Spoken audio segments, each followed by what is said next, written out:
can I invite the next speaker? There are no more questions. Can I invite the next speaker, Dr. Amit Rastogi, to talk on determining the futility in liver transplantation.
Dipak দা, ল্যাপটপের স্ক্রিনটা একটু শুয়ে দাও। ল্যাপটপের স্ক্রিনটা একটু শুয়ে দাও। হ্যাঁ হ্যাঁ হ্যাঁ, মাইকটা একটু নিচে করো, মাইকটা। হ্যাঁ ব্যাস, ঠিক আছে।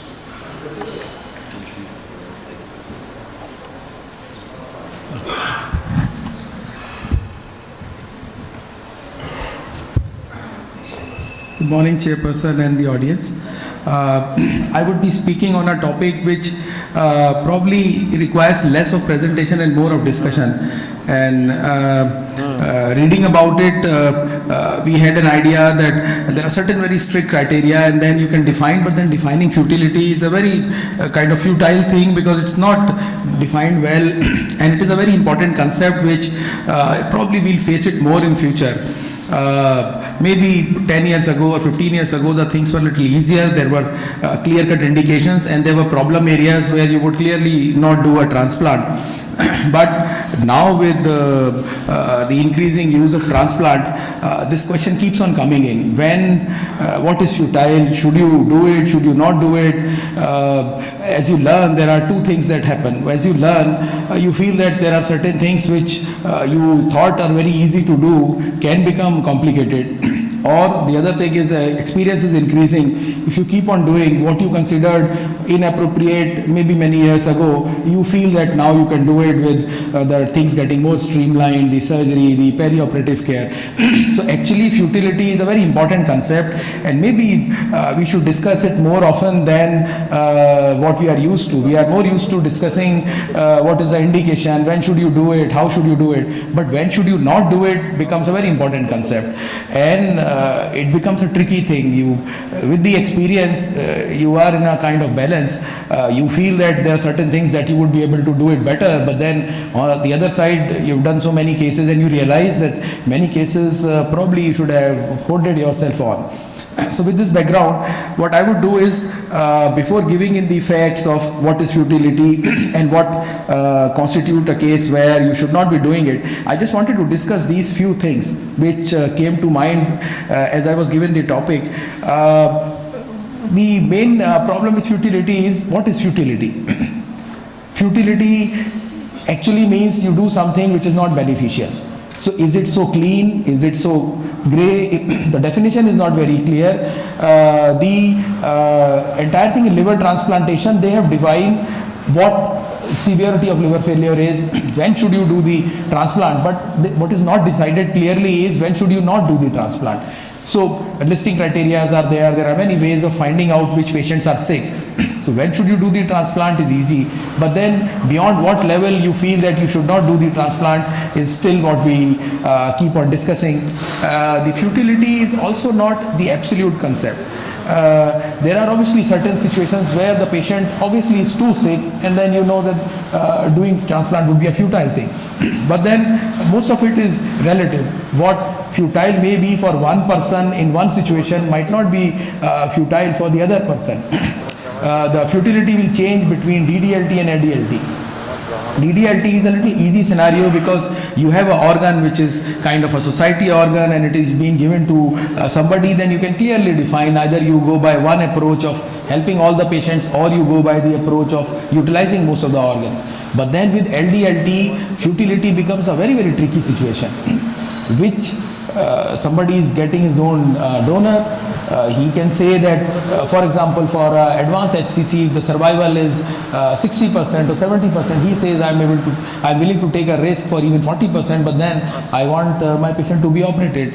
The other issue with LDLT is you're operating on a donor. So what I'm saying is futility becomes a difficult concept. It is evolving. We are understanding it more, and maybe we should discuss this more. The other thing is, apart from the medical futility, which is the main thing that I would be discussing here, I think these are various other aspects of futility. What is ethical? What is financial? A person coming from a background where he can barely afford a major surgery, you do a major operation on him and he becomes financially stressed. He has to have a long-term, lifelong follow-up. Although you might have done a technical operation well, but then maybe that becomes ultimately futile. He, after 3 months or 6 months or 1 year, he has to have certain tests, he has to have certain medicines lifelong. So what I'm saying is that the definition of futility keeps on coming up in new way. And maybe right now the approach is individual approach. You see the patient, his condition, his donor, his overall social status, and then you decide futility. But the idea of discussion of futility is to make it as objective as possible so that it is not left to individual decisions. And the final thing is, rather than saying futility, which is completely yes and no situation, it's better to say that it is a potentially inappropriate treatment. So with this background, we would discuss what is futility. There are many definitions of futility. The common which is being used is a treatment which is useful for less than 1% of cases is generally futile. Something which only just preserves the permanent unconsciousness and does not cure the patient becomes futile. And then there are various types of physiological futility that they've mentioned. The most important that we understand is physiological futility, and as applied to liver transplant, for example, the patient is too sick to survive the operation, or there is PNF, or the operation is performed too early. So these are the groups of physiological futility, which is the most common form of futility that we consider. And then these are situations where the person has a disease which is too advanced. Even if you operate, ultimately the patient will have problems, and they would be imminent demise futility. You have a lethal condition futility, and similarly. So these are 4 types of concept.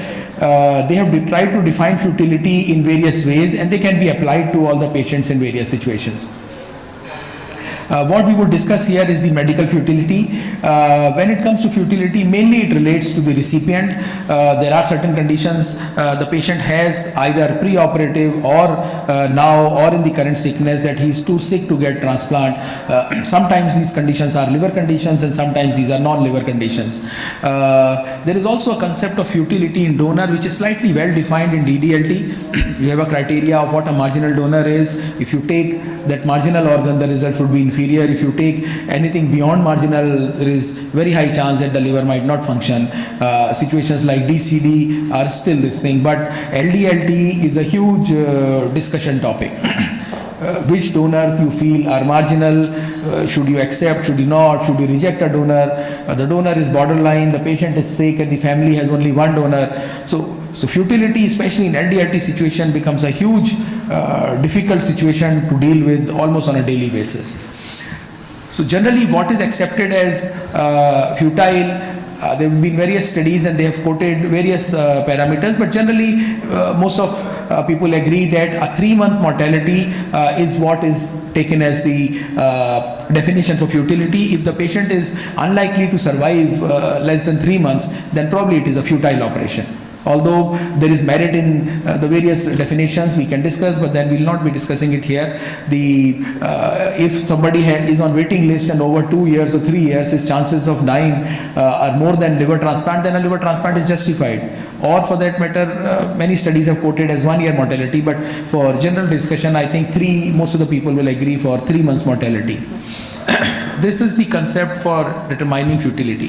So as I said in the beginning, the futility is not absolute, it's a relative thing depending on, this is a DDLT model. Which model would you accept? The first model is equity model, where you would save every patient. So you don't have the right to say that you are too sick and liver should not be given to you because this liver is likely to not function in you and should give it to somebody else. So the equity concept of treating all, but then the results would get inferior. All the organs might not be utilized well. But then who can decide for a given patient that you are too sick and you should not be transplanted? So it becomes an important ethical debate, it becomes a medical debate. The other concept is efficiency, where, for example, you have 100 organs, you want to give it to those 100 patients where they are more likely to succeed and the results would be much better, and probably 90 or 95% of them would continue to live long, is the concept of utilization. So individually we would just discuss one or two scenarios, and towards the end I would give a definition of, if somebody wants to find out what is the level of futility, these are the things. In ALF and ACLF the window is very short, it only happens to within days, but in chronic liver failure it will give you months, and beyond a limit very quickly they would go into a situation where they are too sick for transplant and they'll become futile transplant. For a chronic condition, you have many problems associated with cirrhosis, and each criteria is defined, which I would mention in the passing in the subsequent part of the presentation, where what constitutes a pulmonary problem, beyond what level a metabolic situation should not be offered transplant. These are the various organ failures. The organ listed last three are the ones which most of the experts would agree that in a liver and a coagulation problem, most of the patients can be operated. So very rarely you would feel that a liver and a coagulation problem, you will consider the operation futile. The last but very important is sarcopenia, which even I was surprised. I thought patient who is very sarcopenic, weak, is a kind of futile situation, but actually it is not sarcopenia and it is frailty, which I would just come. So we have pulmonary complications, problems in acute liver failure. Not going into detail, if the person has ACLF grade 3 in a particular time duration of his illness between 3 to 7, very high chances that he would be too sick for transplant, and even if you transplant, the results will not be good. So many people will consider this situation as futile. Interestingly, age is not a futile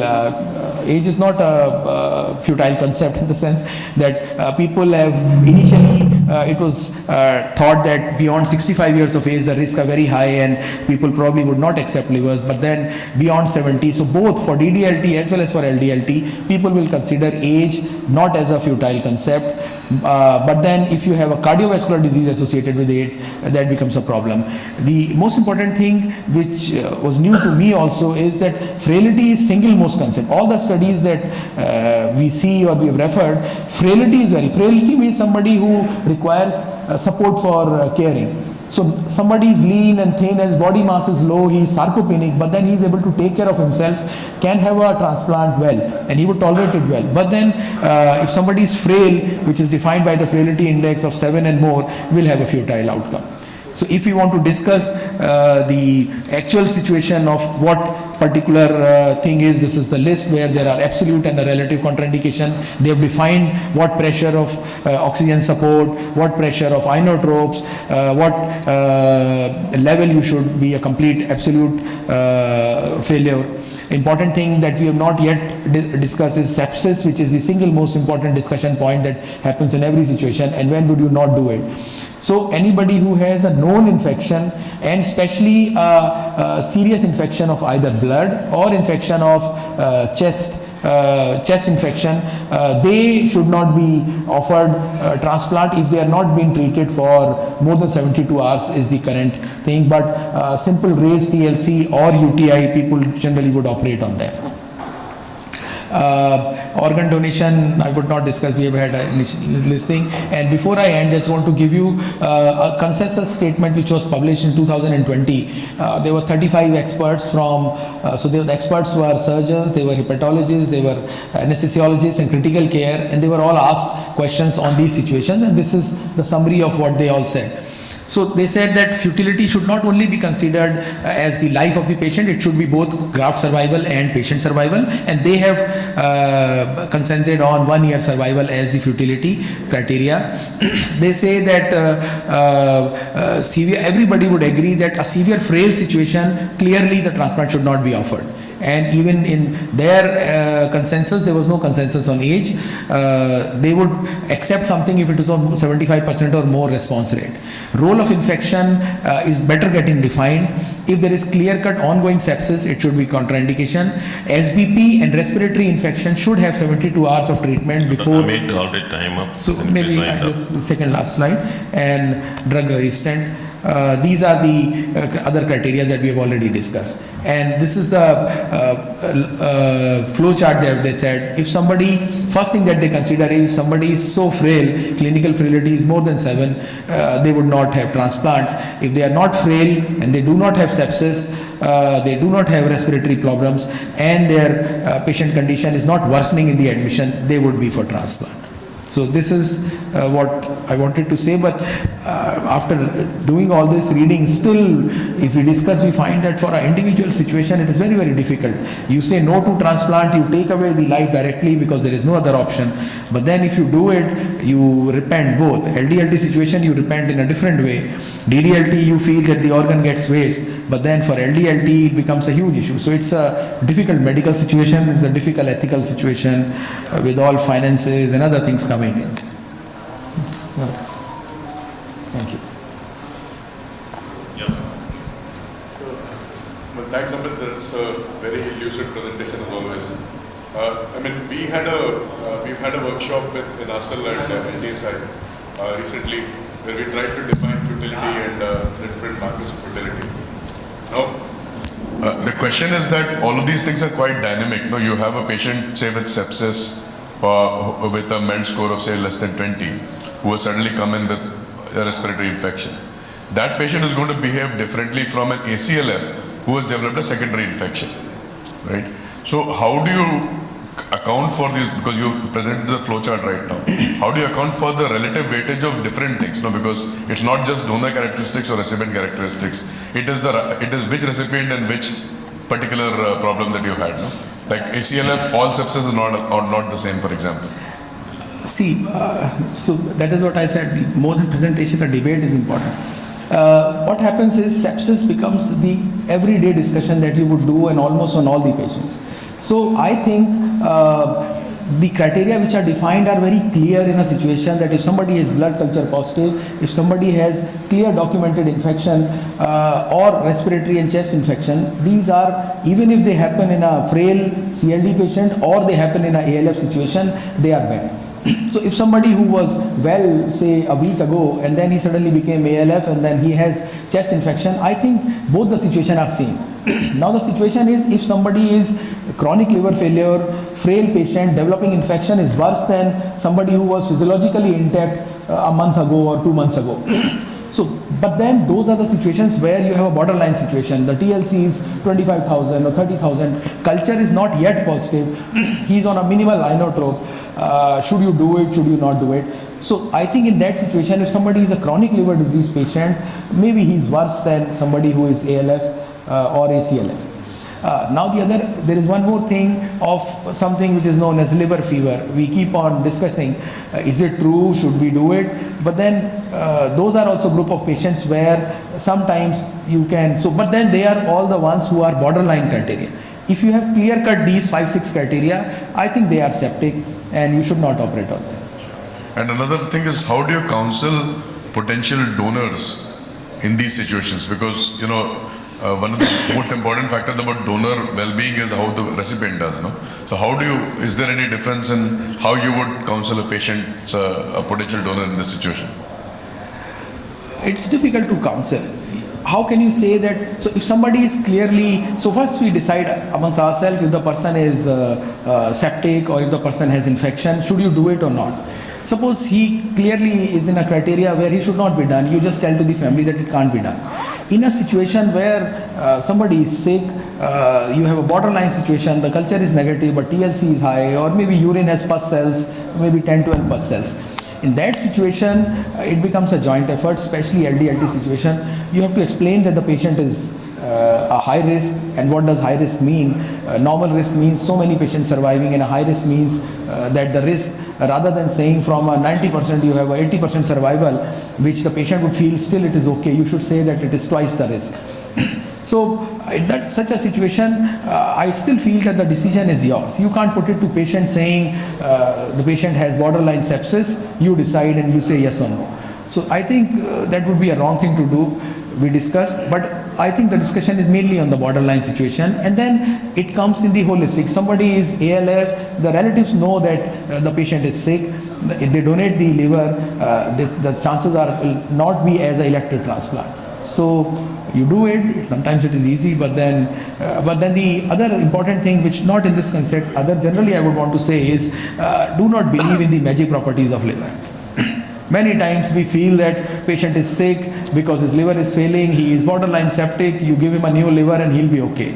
I don't think, whatever experience I have gathered over the years, do not believe in magic properties of liver. If the things are not well, liver is like a baby, it will need time before it becomes okay and then can be operated. So that is one thing. So don't take too much of chance. If it is borderline, in your clinical wisdom, with the family and with the team multidisciplinary discussion you can discuss.